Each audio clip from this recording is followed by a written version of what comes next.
बिड़शा में ख़बर ॾींदा हलूं त बिड़शा में सीनियर सहाफ़ी ऐं शाह लतीफ़ प्रेस क्लब बिड़शा जे बानी उस्ताद मरहूम खुर्शीद अहमद बुग्यो जी 7वीं वरसी अक़ीदत ऐं एहतराम सां मल्हाई वई। वरसी जे मौक़े ते सहाफ़ी बिरादरी पारां संदसि आख़िरी आरामगाह ते गुल निछावर करे दुआ घुरी। संदसि ख़िदमतुनि ते भेटा पेश कई वई।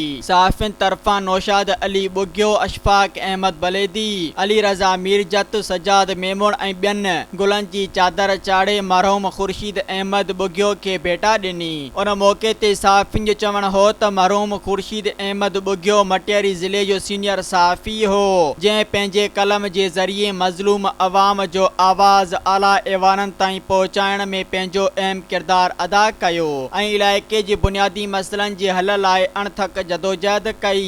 दुआ आहे त रब पाक खेसि पंहिंजी बारगाह में आला मुक़ाम अता फ़रमाए।